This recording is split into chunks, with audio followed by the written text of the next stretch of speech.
Greetings, students, and welcome to the module on post-war and post-colonial literature of the mid-20th century.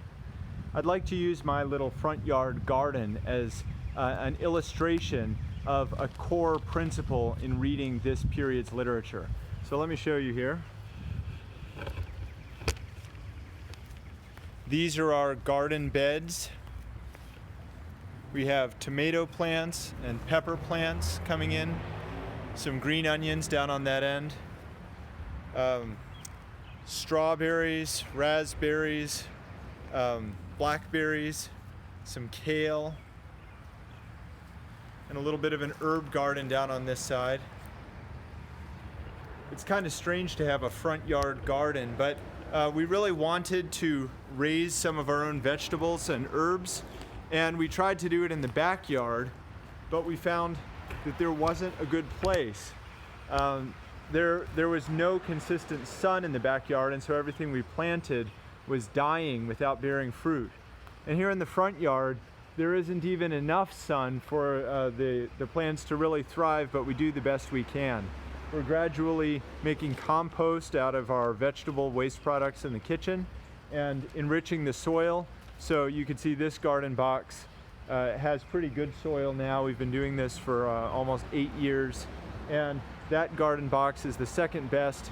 This one in the front, that unfortunately, even though it gets the most sun, the quality of the soil is not very good yet, and it dries out very quickly, and so plants have to be watered a lot for them to bear fruit. But we enjoy it a lot. It's a nice way to spend a little time outside, have a little peace, and eventually get some vegetables. I show you my garden because that concept of growing in whatever soil you find yourself planted in unites the literature of the post-war and post-colonial period.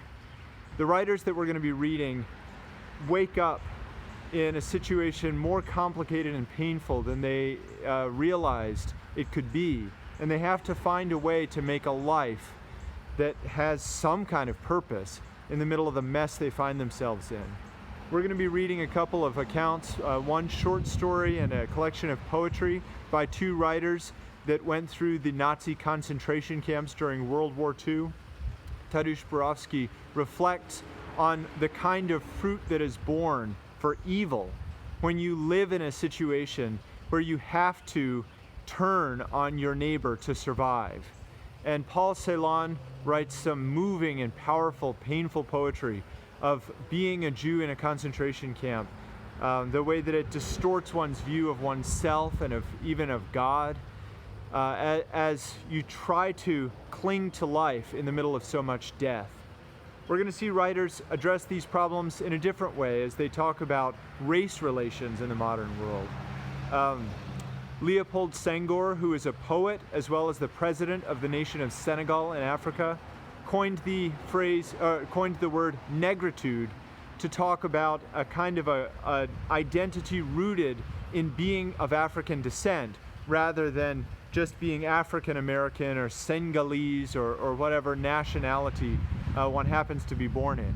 He believed that finding one's roots in African heritage gave some deep resources that could help black people around the world embrace this collective power, that together they could have more of a firm footing in a global society than any of them could, marginalized as minorities in their separate countries. And in one of the greatest short stories that we're reading all term, James Baldwin writes about his own life in a short story called Notes of a Native Son, where as a teenager he comes to realize just exactly what it means to be growing up black in the United States. Much of the story isn't about racism in public, but about his own struggle with his father's role as a preacher, and how Baldwin himself sometimes admired and sometimes rebelled against being a preacher's kid, about these fights that he would have with his father as he went through his later teenage years, and what it was like moving out of his father's house as an older teenager and starting to come to terms with, as he calls it, the way that he could never escape the reflex that the color of his skin made in strangers that he met. The philosopher of race theory, W.E.B. Du Bois, called this double consciousness. The way that he said a black person in America always has almost two souls inside herself. One version is the version that I know myself to be, but then there's this other version that gets under my skin from the way people talk about me or look at me that seems at war with my own true self. And sometimes it's hard to tell which one I really am.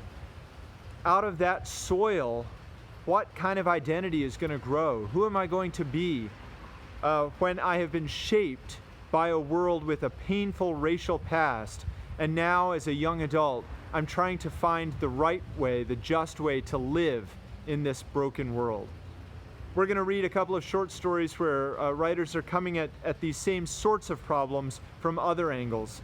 Doris Lessing, talking about growing up as a young girl in South Africa and only gradually realizing the history of colonialism that had given her family its place of privilege, as she tries to live a more fair and respectful life to the African tribal neighbors that her family brushes elbows with in their day-to-day world.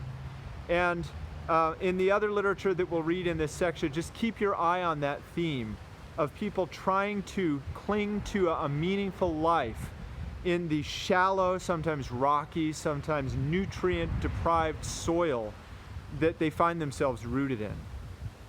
One of the stories that we'll read towards the end of this module is by the philosopher Albert Camus. It's called The Guest.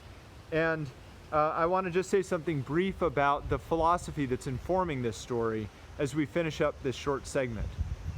Camus, like his friend Jean-Paul Sartre, was an existential philosopher. And existentialism focuses our attention on the way that we always have a choice about what we're going to do, no matter what our situation is. But because we have a choice, we also have to be responsible for the consequences of whatever we choose. An earlier philosopher, Friedrich Nietzsche, put it like this. He said, with this kind of thought experiment, imagine you woke up tomorrow morning and you heard a voice coming out of thin air that said to you, this, right now, this reality you're living in, whatever you're experiencing in your life, not the present moment waking up in bed, but the kind of structure of the relationships, the pursuits, the stress or pleasure or whatever mix of wealth or poverty you're part of, this situation is going to last forever. You will never escape it. You will never have to move on from it. This is permanent. Nietzsche says, here's the experiment. If you heard that voice come out of thin air, would you assume that it was an angel sent from heaven? That you say, this is the greatest news ever. I get to experience this forever? Or would you assume that that voice was a devil sent from hell to torment you? This? I have to experience this forever? There's no escape?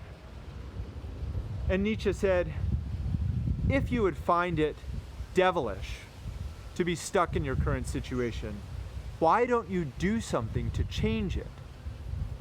That's a cutting question, and while there is some care we should take with how much weight we put on Nietzsche's eternal return, because after all, things don't last forever, and even a mood passes in 15 minutes or so.